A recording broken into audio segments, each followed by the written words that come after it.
We were meeting with a lot of families in the 43rd Ward, a new group called Moms for Democracy, and it came up that many families did not feel comfortable bringing their kids to the protest downtown because of the presence of ICE in our city. So we said, why not build a kid-centric No Kings rally in Oz Park on Saturday, October 18th, prior to the big No Kings rally downtown? Why do you think it's important, or why do you think moms or families are encouraging their kids to, be exposed to this so early in life?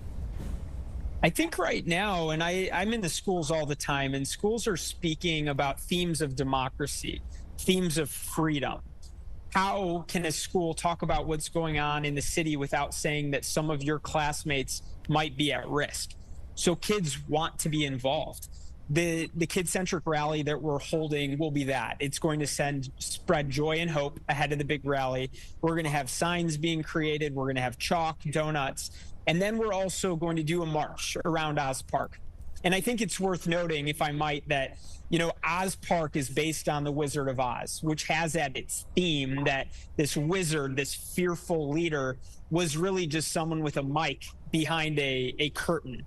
And that's what I think we're feeling right now in Chicago at the moment, where authoritarianism has come to our streets. So everyone wants to stand up, and kids shouldn't be held out from that.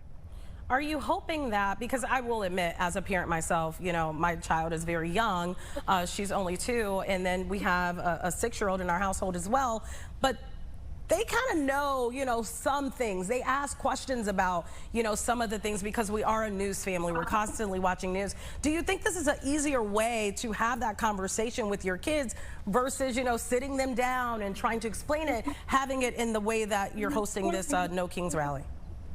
I think it is. And I think it's important that we continue to tie the concept of democracy with hope and joy for kids. Kids know a lot more and soak in a lot more than we all give them credit for.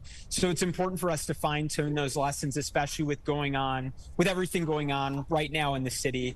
So, my hope is that we're going to keep this joyful. It's definitely an action-based event, and we're going to show the kids how to peacefully march and protest. But my goal is to also just make it a great morning for a lot of families that might already be in Oz Park at our amazing playground. I hate to ask this question, but, it just seems like no place is safe, really, because we've seen federal agents outside of schools and Navy Pier, places where families and young kids are present. Do you guys have a safety plan kind of under control, or do you think that families are hesitant to go to a large-scale event like this? I really appreciate that question, because safety was part of the reason we're creating this, so families have another option other than downtown. But at the same time, this is still an event. So I've also heard, okay, is this safety-based event safer? What we're going to have is community marshals. We are very privileged in that we have not had substantiated ICE incidents in the 43rd Ward yet. And we're going to have a lot of community members who are there just to watch what's going on, patrol the perimeter. And on a Saturday, this park is classically very busy. A good amount of Park District presence. And so I have confidence that with our safety marshals, with the crowd that's already always in the park, and with the fact that we're not doing anything too rambunctious here, we will have a safe event. I do want to ask you a follow-up to what you just said. You said there's been no ICE presence there yet in your particular ward. We were just talking about this Facebook page, where people in Chicagoland were going to say, hey, ICE is being spotted here. We were just talking about it being taken down. What's your message to people that are in your ward in the event that they do see ICE activity? What do you think they should do? Yeah, it's a great question, and I also appreciate the lead, because I want to plug a toolkit that we created, a way to support immigrant families in Chicago. And this toolkit is being updated by myself and my team daily as volunteer opportunities, and also the places where we report information change. Things are changing every day, as is what happens in a crisis. So this toolkit, which we're spreading broadly, you can find it easily on my social media. It's at Timmy Knudsen 43. But there's many ways to get involved, and there's also additional levels of know your rights We believe knowing your rights is knowing your neighbor's rights. That comes in handy should you run into an incident. And I do just want to stress one last time that these things are changing daily. We are updating this daily, and we'll continue to do so. You know, I don't know if you can answer this, but I think maybe a lot of parents might be coming to your event and thinking like, oh, you know, since yours is a little bit more relaxed, a little more upbeat, it might be okay to bring my kids over to the official No Kings rally. You know, do you have advice to parents or families who are thinking of taking that path, maybe going to the official ones with their young children? Yeah, you know, I know many families who will be going to the No Kings rally downtown. I think that question is totally a personal one, up to parents. We do know, and all older people, not all older people, we shouldn't say all ever, many older people will be sending out the information on this rally, which is a safe, peaceful protest that will have a good amount of security around it, like any downtown Chicago event would.